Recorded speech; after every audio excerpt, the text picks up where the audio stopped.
मुलांनो, याच्या अगोदर आपण स्टँडर्ड थ्रीचा चॅप्टर नंबर 2 अभ्यासलेला आहे. पूर्ण अभ्यास झालेला आहे आपला. तर त्याच्यावरती आपण 20 मार्क्सची वर्कशीट इथे घेऊन आलेलो आहोत. तर असे जे ह्या वर्कशीटमध्ये जे काही क्वेश्चन आहेत, अशाच टाईपचे क्वेश्चन तुम्हाला एक्झाममध्ये विचारले जातील. तुमच्या एक्झामच्या दृष्टीने चांगली तयारी करून घेण्यासाठी मी ही वर्कशीट बनवत आहे. ओके, तर ह्या वर्कशीटमध्ये काय काय क्वेश्चन दिलेले आहेत मी ते तुम्ही पाहायचे आहेत. द क्वेश्चन नंबर फर्स्ट आहे, write the given numbers in word. हा क्वेश्चन तुम्हाला 2 मार्क्ससाठी दिलेला आहे. म्हणजे या क्वेश्चनचा मिनिंग असा आहे की जे तुम्हाला इथे नंबर दिलेले आहेत ते तुम्हाला इन वर्डमध्ये लिहायचे आहेत. ओके. क्वेश्चन नंबर 2 आहे, write the face value and place value of the underline digit. हा क्वेश्चन तुम्हाला 4 मार्क्ससाठी दिलेला आहे, कारण याच्यामध्ये मुलांचं खूप कन्फ्युजन होऊ शकतं. हे तुम्ही जर एवढे जास्त क्वेश्चन सॉल्व कराल तेवढं तुमचं कन्फ्युजन इथे कमी होणार आहे. तर आता ह्याच्या आधीच्या व्हिडिओमध्ये पण मी तुम्हाला सगळं क्लिअर केलेलं आहे की फेस व्हॅल्यू म्हणजे काय आणि प्लेस व्हॅल्यू म्हणजे काय. तर फेस व्हॅल्यू म्हणजे त्या संख्येला, ज्या संख्येला अंडरलाईन केले त्या संख्येची जर फेस व्हॅल्यू विचारली असेल तर फेस व्हॅल्यू कुठल्याही संख्येची तीच येते आणि प्लेस व्हॅल्यू आहे त्याच्या प्लेसनुसार चेंज होते. तर इथे फेस व्हॅल्यू काय येईल, 5 येईल आणि त्याची प्लेस व्हॅल्यू काय येईल तर इथे 500 अशी येईल. कारण इथं 5 आहे, 5 लिहायचं आहे, त्याच्यापुढे 2 डिजिट्स आहेत म्हणजे 100 प्लेस आहे म्हणून त्याची प्लेस व्हॅल्यू काय असणार आहे, 500 असणार आहे आणि फेस व्हॅल्यू 5च असणार आहे. म्हणजे कोणताही नंबर असेल, कोणत्याही प्लेसवर असेल तरी त्याची फेस व्हॅल्यू ही तीच असणार आहे, प्लेस व्हॅल्यू मात्र चेंज होत राहते. ओके. तसंच तुम्हाला इथे क्वेश्चन नंबर बी दिलेला आहे, पण तिथं 0ला अंडरलाईन केलेले आहे. तुम्हाला 0ची फेस व्हॅल्यू आणि प्लेस व्हॅल्यू लिहायची आहे. तसेच इथे क्वेश्चन नंबर सी आहे, क्वेश्चन नंबर डी आहे. असे हे 4 क्वेश्चन तुम्हाला या क्वेश्चन नंबर 2मध्ये दिलेले आहेत. आता क्वेश्चन नंबर 3 बघूया. क्वेश्चन नंबर 3 आहे, write the number from the expanded form. आता तुम्हाला काही नंबर दिलेले आहेत आणि त्या एक्सपेंडेड फॉर्म करून दिलेले आहेत. 2 टाईपमध्ये एक्सपेंडेड फॉर्म आपण शिकलेलो आहोत. तुम्ही याच्या अगोदरचे व्हिडिओ बघितले नसतील तर पूर्ण व्हिडिओ बघून घ्या, म्हणजे तुमचे सगळे डाऊट्स क्लिअर होतील. इथे दिलेलं आहे तुम्हाला 5h + 6t + 7u. h म्हणजे 100, t म्हणजे टेन्स, u म्हणजे युनिट्स. तर आता याच्यानुसार तुम्हाला इथे नंबर लिहायचा आहे ह्या दिलेल्या प्लेसनुसार. तसंच इथे आपल्याला ह्या स्टेपमध्ये पण एक्सपेंडेड फॉर्म करून दिलेला आहे, ते तुम्हाला नंबरमध्ये कन्वर्ट करायचं आहे. आता क्वेश्चन नंबर 4मध्ये काय सांगितलं आहे, write the following numbers in expanded form. अगोदर काय सांगितलं होतं तुम्हाला, नंबर जो दिलेला आहे एक्सपेंडेड फॉर्ममध्ये कन्वर्ट करून त्याला नंबरमध्ये कन्वर्ट करायचं आहे. राईट द नंबर सांगितलं होतं. आता इथे तुम्हाला काय सांगितलं आहे, write the following number in expanded form. इथे तुम्हाला नंबर दिलेला आहे, त्याचं तुम्हाला एक्सपेंडेड फॉर्म करायचं आहे. म्हणजे जसं वरच्या क्वेश्चनमध्ये आपल्याला इथे करून दाखवलं आहे, अशा स्टेपमध्ये हेच नंबर तुम्हाला दोन्ही टाईपमध्ये लिहिता येतात एक्सपेंडेड फॉर्म करताना. तुम्हाला जी स्टेप करणं सोपं जाईल त्या स्टेपमध्ये लिहू शकता, किंवा तुमच्या टीचरने जर तुम्हाला सांगितलं एकच स्टेप यूज करायची तर तसं तुम्ही करू शकता. ओके. क्वेश्चन नंबर 5 आहे, यूज द करेक्ट साईन. इथे साईन दिलेले आहेत इन द एम्प्टी बॉक्स. आणि हा क्वेश्चनसुद्धा तुम्हाला 2 मार्क्ससाठी दिलेला आहे. तर याच्यामध्ये तुम्हाला 2 नंबर दिलेले असतात आणि त्याच्यातला ग्रेटर नंबर जो असेल त्याच्याकडे तुम्हाला साईन शो करायचं आहे.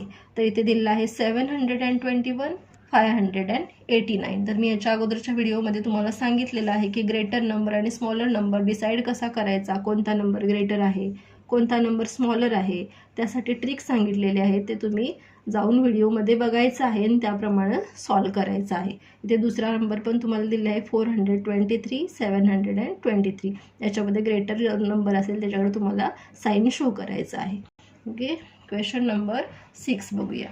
क्वेश्चन नंबर 6मध्ये, using each digits only one from all possible 3 digit numbers and write them in word.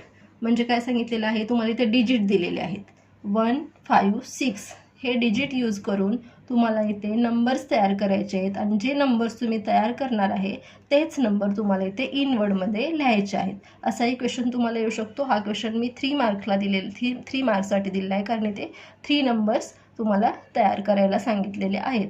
अशा ह्याचपेक्षा तुम्हाला याच डिजिटवरून अजून 6 नंबर तयार करता येतात. 6 नंबर आपण ह्याच्यातून तयार करू शकतो, पण इथे मी 3 नंबर दिलेले आहेत. तुम्हाला एक्झाममध्ये जर 6 नंबर आले तर 6 नंबर पण कसे करायचे हे मी तुम्हाला व्हिडिओमध्ये दाखवलेलं आहे, याच्या मागच्या व्हिडिओमध्ये. ते तुम्ही व्हिडिओमध्ये बघितल्यानंतर लक्षात येईल. ओके, चला 7 बघूया. क्वेश्चन नंबर 7 मध्ये सांगितलेलं आहे, write the given number in ascending and descending order. हा क्वेश्चन सुद्धा आपल्याला 3 मार्क्ससाठी दिलेला आहे. इथे नंबर्स दिलेले आहेत 285, 407, 589, 306 लिहायचे. हेच नंबर तुम्हाला असेंडिंग ऑर्डरमध्ये लिहायचे आणि डिसेंडिंग ऑर्डरमध्ये लिहायचे. आता असेंडिंग ऑर्डर म्हणजे काय, तर smallest numbers to biggest number, आणि डिसेंडिंग ऑर्डर म्हणजे बिगेस्ट टू स्मॉलेस्ट. या पद्धतीनं तुम्हाला करायचं आहे. तुम्ही याच्या अगोदर पण खूप वेळा first स्टँडर्डमध्ये, second स्टँडर्डमध्ये ascending descending solve केलेलं आहे. तर तुम्हाला याचं आन्सर कसं लिहायचं हे माहीतच असेल, किंवा तुम्ही व्हिडिओमध्ये बघून करू शकता. ओके, ह्या सगळ्यांचे आन्सर मी व्हिडिओमध्ये तुम्हाला शिकवलेले आहेत. त्याच्यावरच ही PDF बनवलेली आहे, ही वर्कशीट बनवलेली आहे. तर तुम्ही त्यानुसार बघून करू शकता. ओके, क्वेश्चन नंबर 8 जो आहे त्याच्यामध्ये सांगितलेलं आहे, count the currency note and coins, write the total amount. आता हा क्वेश्चन जो आहे हा 2 मार्क्ससाठी आहे, आणि हा क्वेश्चन तुमच्यासाठी जरासा नवीन आहे, कारण याच्या अगोदर तुम्हाला नोट्स आणि कॉइन्सवरती जास्त क्वेश्चन विचारले गेलेले नाहीत. फर्स्ट स्टँडर्डमध्ये, सेकंड स्टँडर्डमध्ये, थोडंसं सेकंड स्टँडर्डमध्ये याचं रिव्हिजन झालं आहे तुमचं, पण कदाचित तुम्ही ते विसरलं असाल. तर मी तुम्हाला हे एक्सप्लेन करून सांगते. आपण व्हिडिओमध्ये पण शिकलेलोच आहोत, पण पुन्हा एकदा मी तुम्हाला इथे एक्सप्लेन करते. 1 into 100 म्हणजे काय, एक नोट आहे तुमच्याकडे 100 रुपीजची नोट्स आहे. त्याच्यानंतर एक नोट आहे 50 रुपीजची, आणि 2 जे कॉइन्स आहेत ते काय आहेत 1 रुपीजचे आहेत कॉइन्स. तर असे टोटल अमाऊंट किती होईल असं विचारले, आणि तेच इथं तुम्हाला इनवर्डमध्ये लिहायचं आहे. आता हे सोडवायचं कसं मी तुम्हाला सांगते. तुम्हाला अशा नोट्स पण छापून दिलेले असतील एक्झाममध्ये, किंवा अशा पद्धतीनं पण दिलं असेल. तुम्ही जर कुठली स्पर्धा परीक्षा देत असेल, म्हणजे समजा ऑलिम्पियाड देत असेल, किंवा तुम्ही मॅथ्स मॅरेथॉनच्या एक्झामला असेल, तर तुम्हाला अशा पद्धतीने क्वेश्चन विचारला जातो. आणि तुमच्या स्कूलच्या एक्झाममध्ये तुम्हाला नोट्स दिलेल्या असतील छापून, आणि मग तुम्हाला हाच क्वेश्चन त्या टाईपमध्ये सॉल्व करायला सांगितलं असेल. जर तुम्ही दोन्ही प्रकारे इथं तुमचा अभ्यास होऊन जाणार आहे. ओके, इथं सांगितलं आहे एक नोट जी आहे ती कशाची आहे 100 रुपीजची, म्हणजे किती झाले रे 100 रुपीज झाले. एक नोट कशाची आहे 50 रुपीजची, मग त्याच्या खाली बरोबर युनिट खाली युनिट, टेन्स खाली टेन्स असे लिहून घ्यायचे. त्याच्यानंतर 2 कॉइन्स 1 रुपीजचे, म्हणजे किती रुपीज झाले ते 1 रुपीजचे. 2 कॉइन्स असले तर किती रुपीज होतात, तर 2 रुपीज होतात. म्हणून ते काय होणार आहे 2, आणि ह्यांची करायची आपल्याला ॲडिशन.